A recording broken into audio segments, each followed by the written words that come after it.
اور اس صدف نعیم کے بھی 3 بچے ہیں. بات یہ کہ یہ لوگ دنیا سے چلے جاتے ہیں, اس کے بعد ان کی کون کفالت کرتا ہے یہ دیکھنا ہے. جہاں تک آپ نے پس منظر میں جو ہونے والے مذاکرات ان کی بات کی ہے, دیکھیں پرائم منسٹر نے کیا کیا. پرائم منسٹر پاکستان کا ایک ذمہ دار شخص ہے, اس نے ایک بات کہی ہے, اس پہ ایک ریئیکشن کا اظہار کیا ہے کہ انہوں نے کہا کہ میں اس سے بات کروں گا, میں نے ان سے بات کی ہے. ان کون ہے یہ ان کون ہیں, یہ ناظرین کو پتہ چلنا چاہیے. یہ ان وہ ہیں جن کو آپ نے میر جعفر, میر صادق, نیوٹرلز, جانور, اور پھر آپ نے ایک تماشا لگوایا. آپ ذرا انڈین چینلز دیکھیں 3 دن سے کہ ہمارا ضمیر بھی کھول رہا ہے, ہمیں بھی شرم آ رہی ہے کہ آپ ایک پاکستان کے انتہائی اہم منصب پہ رہے ہیں.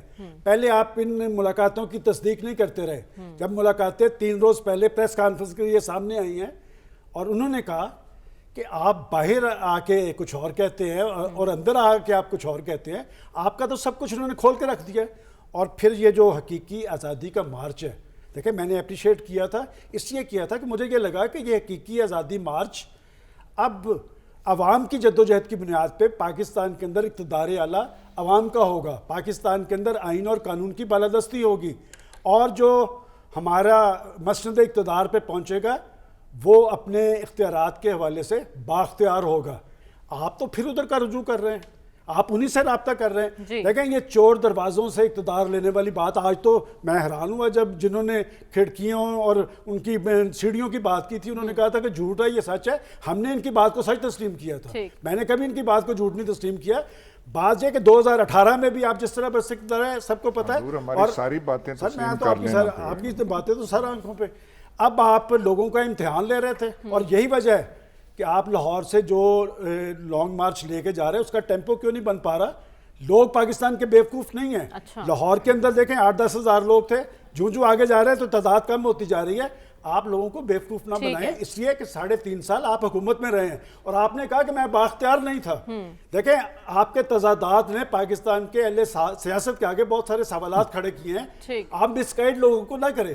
آپ کی لیڈرشپ ہے, آپ کی مقبولیت ہے, ہم تسلیم کرتے ہیں, لیکن آپ تو کہا کرتے تھے کہ میں اپنی قوم سے سچ بولوں گا.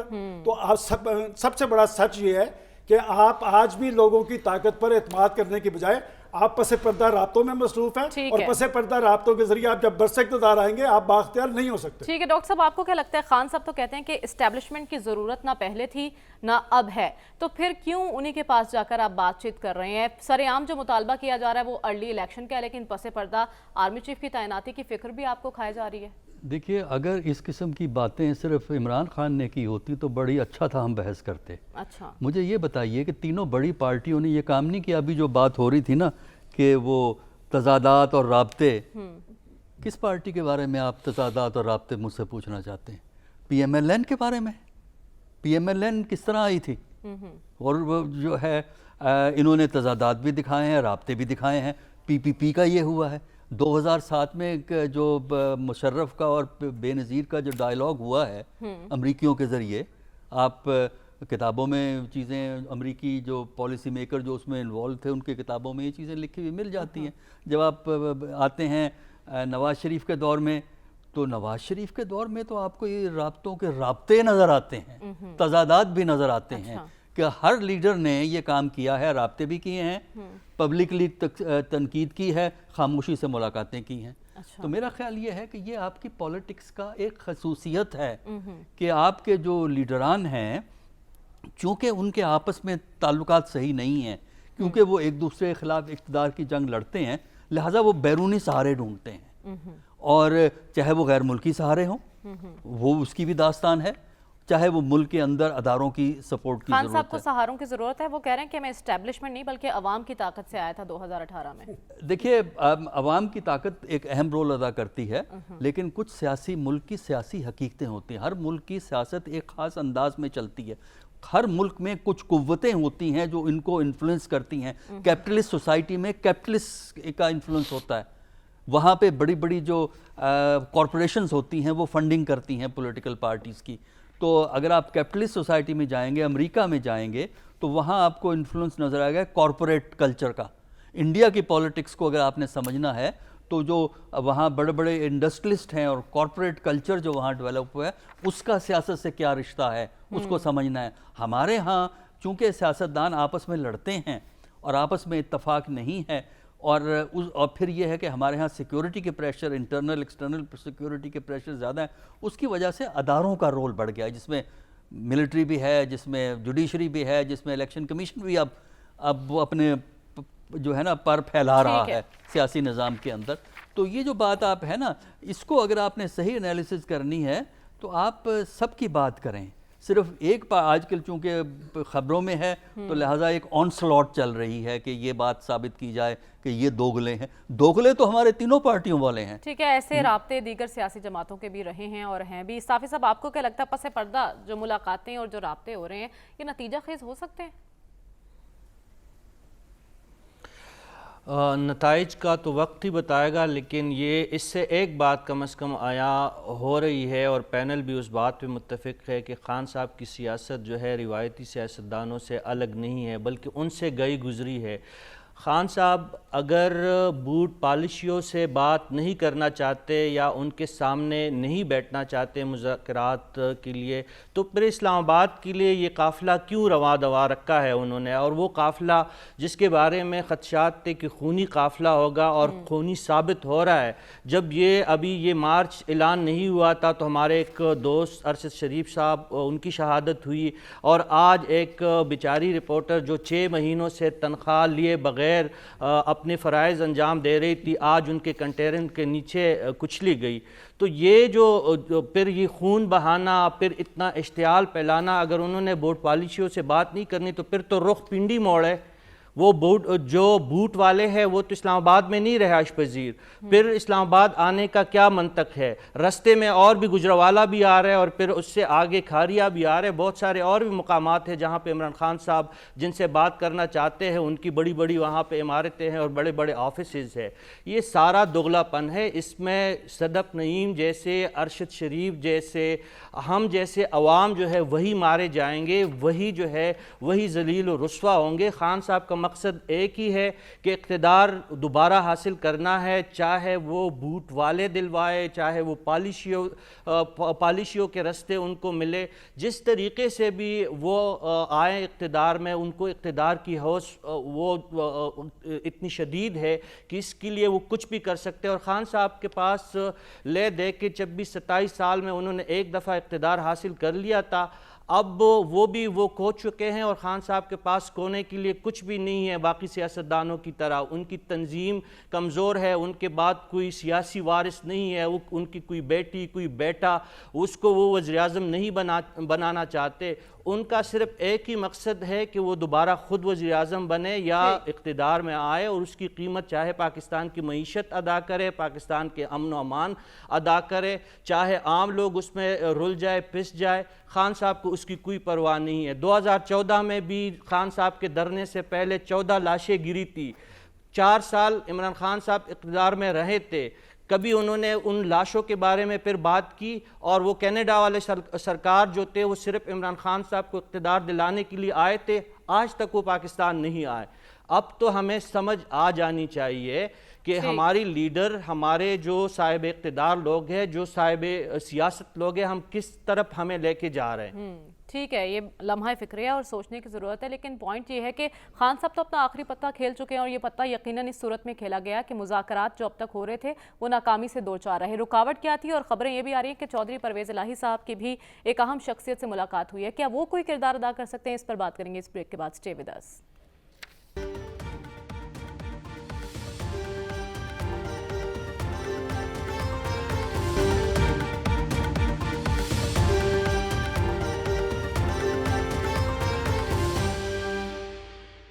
ویلکم بیک ناظرین. بات ہو رہی ہے پس پردہ رابطوں کی. آج خان صاحب کا لانگ مارچ کا تیسرا دن ہے. ان کے لہجے کی تلخی بھی بڑھتی جا رہی ہے. ایاز صاحب 126 دن کا دھرنا بھی ہم نے دیکھا پاکستانی تاریخ میں, وہ بے نتیجہ ختم ہوا.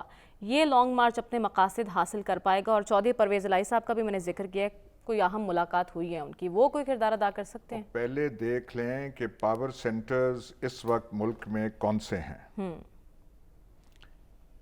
ایک عوام کی طاقت ہے, دوسرا وہ جنہوں نے حکومت ہٹائی اپریل میں. یہ جو ہیں جن کو آج لقب آپ پہلی دفعہ نہیں دے دیے بوٹ پالشیوں کا، اور پریس کانفرنس جب یہ کرنی پڑی تو وہ تو نہیں آئے، ان کو 3 وزیروں کو کیوں نہیں سامنے لے آئے؟ کن کو ضرورت محسوس ہوئی کہ ہم آئیں گے؟ وہ جو اصلی جو ان کے پیچھے وہ چلا رہے ہیں. اب اس میں کوئی ڈھکی چھپی بات ہے؟ سوائے تھنک ٹینک کے پینل کو سارے پاکستان کو پتا ہے کہ حقیقت اقتدار پاکستان میں کیا ہے. تو آپ کس کی بات کی؟ یہ ان کی آپ بات کر رہے ہیں جو کہتے تھے منی لانڈرنگ ہم نے کبھی نہیں کی، جو کہتے تھے ہم نے کوئی سعودی عرب سے معاہدہ کوئی نہیں کیا، اور وہ پھر پرنس مکرن نے آ کے وہ کیا تھا. اچھا، عمران خان برا ہے، فلانا ہے، فتنہ ہے، شیطان ہے، اس سے بات کیوں کر رہے ہیں؟ آپ کہیں نا وزیر اعظم پاپولر شہباز شریف ہے، پیچھے نواز شریف ہے، اور یہ ہم عمران خان کو کسی خاطر میں نہیں کہیں نا ایسے. کیوں نہیں ایسے کرتے؟ کیونکہ عوام اس کے پیچھے ہے. ایک دفعہ ثابت نہیں ہوا. یہ پنجاب بائی الیکشن جو تھے اس میں یقین تھا، ہمیں کہا گیا تھا اور تو انہوں نے پتا رزلٹ کی ہے. وزیر اعظم کہہ رہے ہیں عوام تو ہٹلر کے پیچھے بھی تھی، ہٹلر بھی مقبول تھا. ہیں جی؟ وزیر اعظم کہہ رہے ہیں مقبول تو ہٹلر بھی تھا. نہیں تو بھائی یہ کیا آپ کر رہی ہیں؟ ہٹلر مقبول تھا، فلانا مقبول تھا، یہ مقبول ہے یا نہیں ہے؟ بالکل ہے. بات اب کیوں اس سے کر رہے ہیں؟ اسٹیبلشمنٹ جو تھی جب ہٹلرز رائز ٹو پاور، اسٹیبلشمنٹ جو آرمی جو تھا وہاں انہوں نے ہٹلر سے بات کی تھی. عوامی طاقت اس کے پاس تھی. ان کے پاس عوامی طاقت ہو جو بیٹھے ہوئے بہروپیے، تو پھر ضرورت کیا ہے عمران خان سے بات کرنے کی؟ انہیں کہا جاؤ یار تم زمان پاک بیٹھو، ہم نے نہیں تم سے بات کرنی. تم ہو کون؟ ہم تمہارا توشہ خانہ والا کیس کر لیں گے، ہم فلانا کر لیں گے، ہم FIA سے کہیں گے کہ کراچی میں تمہیں بلا لو پتہ نہیں کس کیس کے لیے. وہ کیوں پہ ڈر کیوں رہے ہیں؟ اور وہ جو ہے جو پریس کانفرنس ہوئی اس سے بھی آپ کی آنکھیں نہیں کھلی. ٹھیک. وہ کیوں ضروری محسوس ہوگی؟ بیٹھے ہوئے تھے وہاں پہ، جواب دے رہے تھے، یہ دے رہے تھے. وہ پہلی دفعہ تاریخ میں ہوا ایسی پریس کانفرنس. غیر معمولی. کس کو جواب دے رہے تھے؟ بوٹ پالشیوں کو دے رہے تھے جواب. وہ جواب ان کو دے رہے تھے. ٹھیک ہے. اور کہہ رہے تھے یہ ہے وہ ہے. ارشد شریف کا قتل بھی باتوں باتوں میں عمران خان کے سر ڈال رہے. مطلب کوئی بات ہوتی ہے نا. ٹھیک ہے. ایسی باتیں کیوں آپ امپورٹنس دے رہے ہیں؟ پھر اس کو نہ دینا، اس لیے دینی پڑ رہی ہے، مجبور ہیں کیونکہ عوام اس کے ساتھ دینی پڑی ہے. اور یاسب کہہ رہے ہیں کہ اتنی اہم پریس کانفرنس کی آخر ضرورت کیوں پیش آئی تھی؟ ہم نے یہ دیکھا سلمان صاحب جب بھی سیاسی حالات کشیدہ ہوئے ہیں تو ادارے نے ایک پل کا کردار ادا کیا ہے، لیکن اب صورتحال کچھ مختلف ہے کیونکہ ادارے نے جو پریس کانفرنس کی بظاہر ایسا لگ رہا ہے کہ وہ بھی اب ایک فریق بن چکے ہیں. معاملات کس طرف جاتے دکھائی دے رہے ہیں؟ ابھی جو 2-3 دفعہ ایک لفظ استعمال کیا ہے کہ عوام کی طاقت، تو عوام کی طاقت پہ انحصار کرنے والے انہیں بھی یقین ہے کہ رستہ وہیں سے نکلے گا. وہ جو کہتے ہیں ان سے میں رابطہ کر رہا ہوں، انہوں نے تو کہیں نہیں کہا کہ جی انہوں نے ان سے رابطہ کیا ہے، یا شہباز شریف نے تو نہیں کہا کہ جی شہباز شریف نے ان سے رابطہ کیا ہے. رابطوں کی ضرورت کس کو ہے؟ اس لیے دیکھیں میں یہاں پر ایک بات مسلسل کہتا آیا کہ عمران خان صاحب آئے کیسے تھے یہ بھی ان کو معلوم ہے، اور گئے کیسے ہیں وہ بھی ان کو معلوم ہے. تو بات یہ کہ جن کے پیچھے عوام کی طاقت ہوتی ہے وہ ان سے رابطہ نہیں کرتے، وہ پھر عوام کی طاقت کی بنیاد پہ وہ پھر پاکستان کے، وہ تو انقلاب کی بات کر رہے ہیں. وہ تو کہتے ہیں کہ میں 2 تا اکثریت نہ لی تو میں نے پرائم منسٹر نہیں بننا. اور پھر جب وہ اقتدار 3.5 سال کا اقتدار آپ کے پاس تھا، آپ نے تو کہا میں تو بالکل بے بس تھا، بے اختیار، میرے پاس تو بے اختیار ہی کوئی نہیں تھا، اور مجھے اعتماد کا ووٹ لینے کے لیے بھی ان کی ضرورت پڑتی تھی، مجھے قانون سازی کرنے کے لیے بھی ان کی ضرورت پڑتی تھی، اور اب بھی ان کی ضرورت پڑ رہی ہے. میں کہتا ہوں کہ عوام کو دھوکہ نہ دیں. بات یہ کہ اس قوم نے ہمیشہ جمہوریت کے حق میں اپنا ووٹ دیا ہے، اپنی پرچی لا کے جمہوریت اور سیاستدانوں کے پلڑے میں ڈالی ہے. لوگوں کے ساتھ اس طرح بے وفائی نہ کریں. اور آپ کی سیاسی تاریخ یہ ہے، دیکھیں بات یہ کہ آپ جمہوریت کی بات کرتے ہیں لیکن آپ جمہور کے مسائل کا بھی آپ کو علم نہیں. میں آپ سے کل بھی ایک سوال کر رہا ہوں اور آج بھی اٹھا رہا ہوں کہ ان کی کسی تقریر میں لوگوں کے ایشوز کی بات ہوتی ہے سوائے گالی گلوچ کے. اور میں پھر دوبارہ یہ بات دہرا رہا ہوں، آپ ان کے پاس جا رہے ہیں جن کے بارے میں آپ جنہیں میر جعفر اور میر صادق قرار دیتے رہے. آپ پاکستان کے ریاستی اداروں کو ٹارگٹ کر رہے ہیں.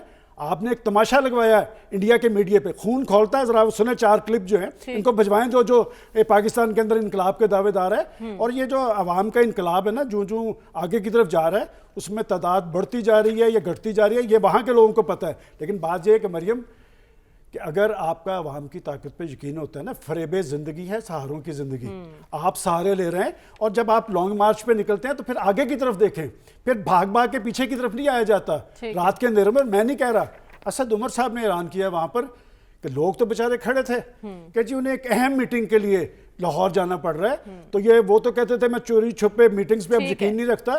تو بات یہ ہے کہ اگر عوام کی طاقت پر یقین رکھتے ہیں تو پھر لوگوں کے جو امیدیں اور توقعات اس پہ پورا اتریں، پھر چور دروازوں سے اقتدار میں آنے کی کوشش نہ کریں اور پھر ان سے رابطہ نہ کریں جنہیں آپ غدار قرار دیتے ہیں. ٹھیک ہے ڈاکٹر صاحب، خان صاحب کو گمان ہے کہ عوام کی مقبولیت ان کے ساتھ ہے. پاکستان میں جاری جمہوری عمل میں عوام کا کتنا کردار ہے؟ دیکھیے، ہر ملک کا ایک اپنا پاور ڈائنامکس ہوتا ہے، اور پاکستان کا پاور ڈائنامکس یہ ہے کہ پاور مختلف جگہ ڈسپرس ہوئی ہے، صرف ایک سورس نہیں. پبلک بہت بڑا سورس ہے.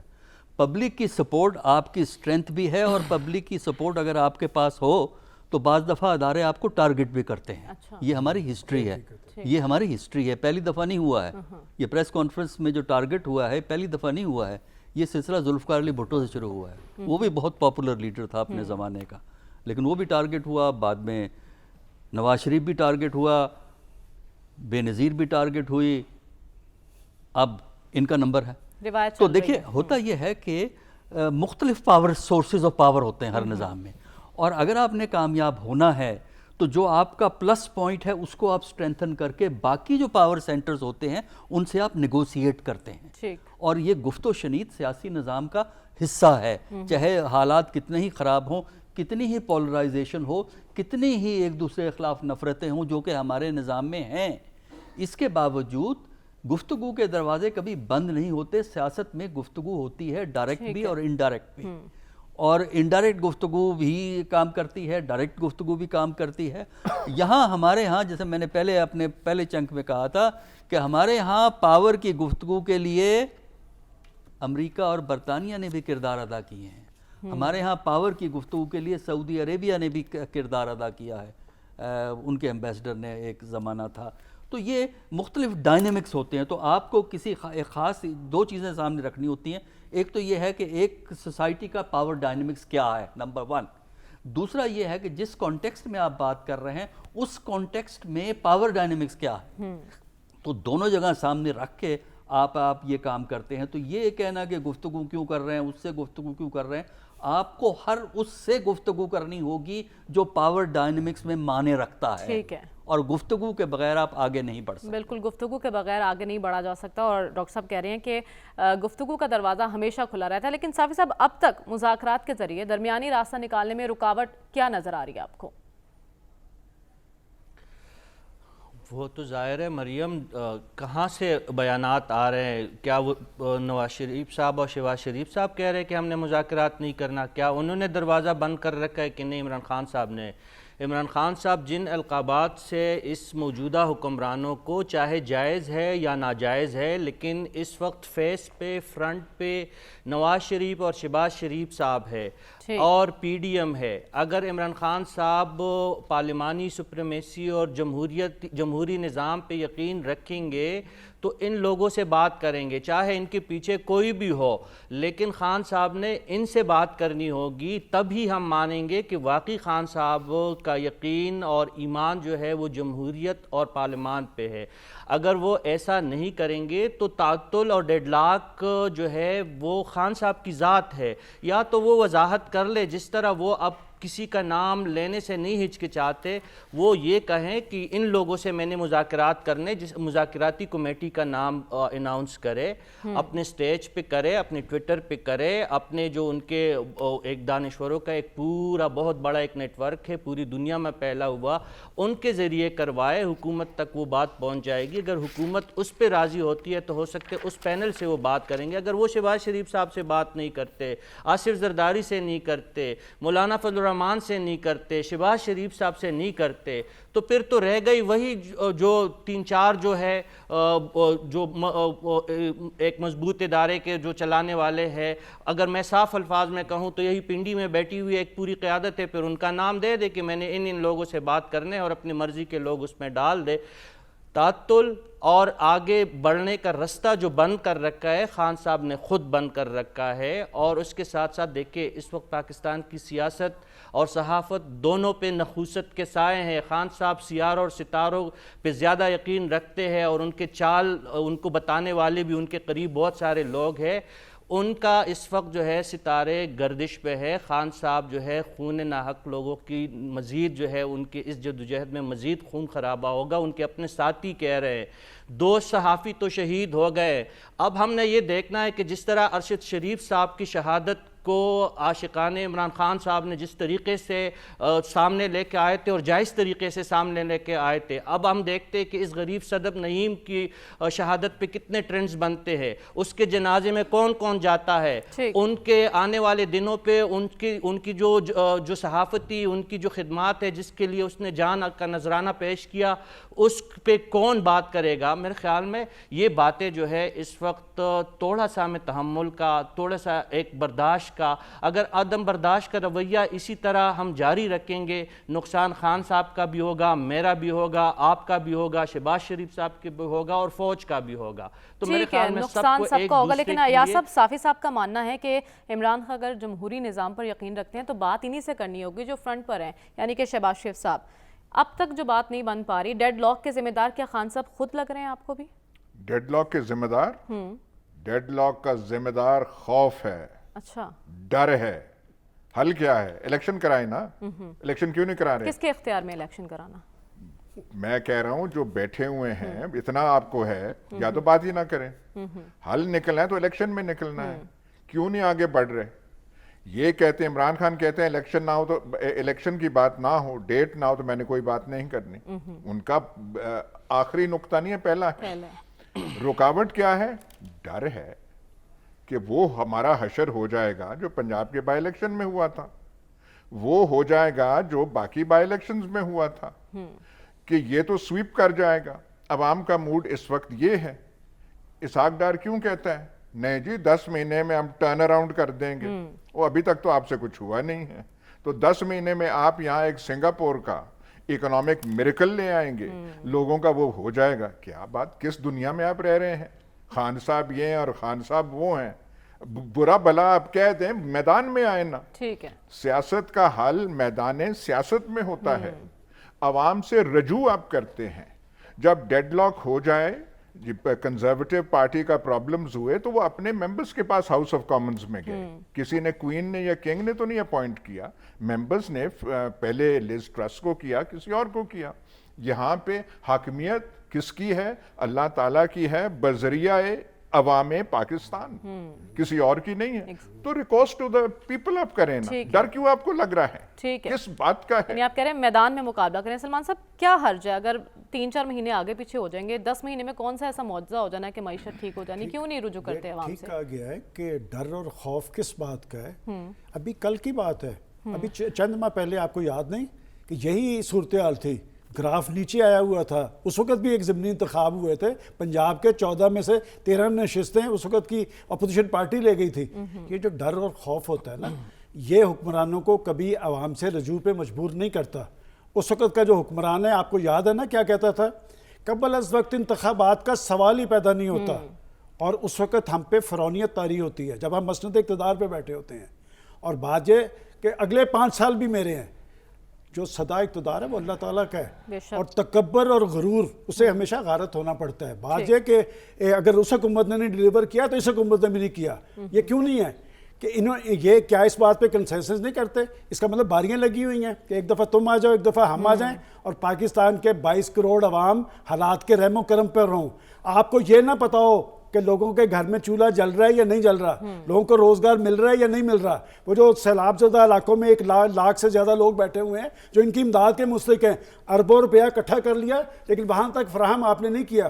کہیں ذکر سنا اس لانگ مارچ میں, تقریروں میں؟ ٹھیک, ذکر کس بات کا ہے؟ فلاں چور ہے, فلاں ڈاکو ہے. میں تو ثابت کر دیتا ہوں کہ ان چور اور ڈاکو, بھائی آپ 3.5-4 سال آپ تو احتساب کے نام پہ بس اقتدار آئے, آپ ایک ٹیڑی پیسہ بھی نہ نکال سکے. اور آپ کے اقتدار میں اتنے بڑے سکینڈلز آئے کہ آپ نے قوم کو بتایا کہ چینی سکینڈل میں 400 ارب لٹ گئے, پیٹرولیم سکینڈل میں 450 اٹھ گئے, اور وہ آپ کی پارٹی کا حصہ تھے اور ہیں. ٹھیک ہے. وہ چورا ڈاکو کیا اوپر سے اترے ہوئے ہیں کہ ان کے گرد شکنجا نہیں کسا جا سکتا؟ آپ کے کال اور فیل کے تضاد نے آپ کو مسند اقتدار سے اتار کر سڑکوں پہ لا کھڑا کیا ہے. آگے آپ نے اقتدار میں آنا یا نہیں وہ اللہ تعالیٰ بہتر جانتا ہے, لیکن آپ کے کال اور فیل کے تضاد نے آپ کی سیاست کے آگے بہت سارے ٹھیک ہے. آپ ماضی کی بات کریں, حال میں ڈاکٹر صاحب مسائل کا حل کیا ہے؟ اس وقت مسائل کا حل ماضی کی کہانیوں میں نہیں ہے, صرف دو راستے ہیں. کیا؟ نمبر 1, یا تو جو عمران کا مطالبہ ہے اس کو ایکسیپٹ کریں, یعنی الیکشن کرائیں.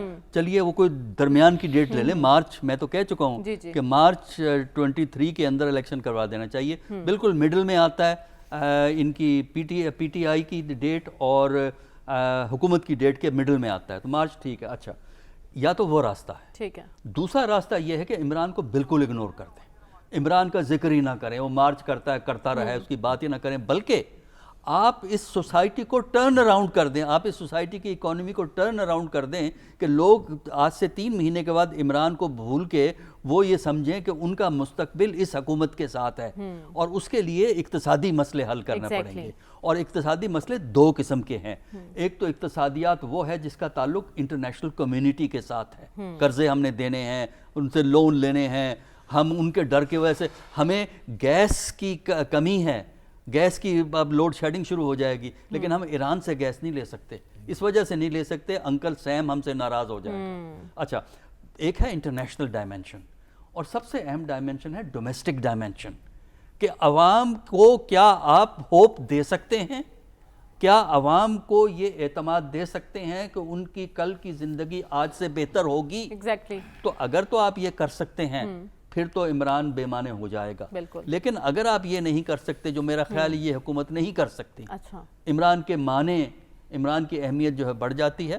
یہ کرائسس جو ہے الٹیمیٹلی پورے سسٹم کو خراب کرے گا, اور میرا نہیں خیال کہ موجودہ طرز سے یہ حکومت اگست 23 تک چل سکتی ہے, اپنی مدت پوری کر سکے گی. آپ کو ایسا نہیں لگ رہا؟ لیکن صاحب حکومت کے پاس اگر عوام کو ریلیف دینے کے لیے کوئی پلان نہیں ہے تو کیوں نہیں خان صاحب کا مطالبہ مان لیا جاتا؟ میدان میں مقابلہ کریں نا, آ جائیں, ارلی انتخابات کروائیں. جی, میں یہی بات کہنا چاہ رہا تھا اس وقت بھی کہ دونوں طرف سے ہٹ درمی کا مظاہرہ ہے. نہ تو ہمارے حکمرانوں کے پاس جو ہمارے اصل مسئلہ ہے معیشت کا, بے روزگاری کا, غربت کا, اس کا ان کے پاس بھی کوئی حل نہیں ہے, اور عمران خان صاحب کے پاس بھی کوئی حل نہیں ہے. وہ ان لوگوں کے پاس دوبارہ ان پہ تکیہ کر رہے ہیں جن کو ابھی اس وقت ہمیں بتا رہے, جب بھی ہم ان سے معیشت کے بارے میں پوچھتے ہیں کہ خان صاحب آپ نے 3.5 سال میں کیوں درست نہیں کیا, ان معاملات کو کیوں آپ آگے نہیں لے کے جا سکے, تو وہ کہتے رہے کہ میرے پاس اختیار نہیں. جن لوگوں نے ان سے 3.5 سال پہلے اختیار چھینا تھا, آج پھر ان پہ تکیہ ہے. آج پھر مجھ سے یا عوام سے یا شہباز شریف صاحب سے یا پارلیمان سے یا سیاسی قوتوں کے ساتھ عمران خان صاحب نہیں بیٹھنا چاہتے, لیکن ان لوگوں کے ساتھ بیٹھنا چاہتے جن کے پاس, جنہوں نے ان سے اختیارات پہلے بھی چھینے تھے, دوبارہ ان کے پاس جا رہے. تو خان صاحب اگر واقعی عوام کے درمیان رہنا چاہتے ہیں, عوام کی قوت کے بلبوتے پہ آنا چاہتے ہیں, اور جس طرح ہمیں بتایا جا رہا ہے اس پینل میں بار بار کہ عمران خان صاحب کے ساتھ عوام ہے, تو ٹھیک ہے ان کے پاس ایک عوام کی ایک اچھی خاصی کوانٹم ہے, لیکن 23 کروڑ میں اگر 2.25 کروڑ عمران خان صاحب کے ساتھ ہے تو یہ 21-22 کروڑ بھی تو کسی کو سپورٹ کرتے ہوں گے نا, وہ بھی تو کسی کے ووٹر ہے, کسی کے سپورٹر ہے یا نیوٹرل ہوں گے, تو ان کی بھی التجائے مان لے. یہ جو 2.25 کروڑ کا اشرافیہ ہے اس کا ملک نہیں ہے, یہ 22-23 کروڑ عوام کا ملک ہے. تو مشترکہ طور پر خان صاحب کو تھوڑے سے ان کے جو عاشقان ہے, جو ان کے فدائین ہے, ان کو تھوڑے سے زمین پہ ان کے پیر ٹکنے دیا کرے, ان کو کہیں کہ آپ کوئی ڈیوائن پرسنالٹی نہیں ہے. عوام ٹھیک ہے ان کی ایک غالب اکثریت پارلیمانی نظام میں ان کو سپورٹ کر رہی ہے, لیکن باقی بھی کچھ لوگ بیٹھے ہیں جو مولانا کا سپورٹر ہے, جو زرداری کا ووٹر ہے, جو نواز شریف کا ووٹر ہے, وہ بھی انسان ہے, وہ بیڑ بکریاں نہیں ہے جس طرح خان صاحب بار بار کہہ رہے ہیں کہ ہم بیڑ بکریاں نہیں ہیں. تو اگر ان کے سپورٹر اور ووٹر بیڑ بکریاں نہیں ہے تو ان کے مخالفین بھی بیڑ بکریاں نہیں ہیں. بالکل, عوام کو تو اس وقت کوئی فرق نہیں پڑا کہ لانگ مارچ کا نتیجہ کیا نکلے گا, ارلی الیکشن ہوتا ہے کہ نہیں ہوتا. ان کا کنسرن صرف یہ ہے کہ انہیں ریلیف ملنا چاہیے. تو سیاستدانوں کو اب فوکس بھی اسی پر ہونا چاہیے. واپس آئیں گے اس بریک کے بعد, اسٹے ود اس.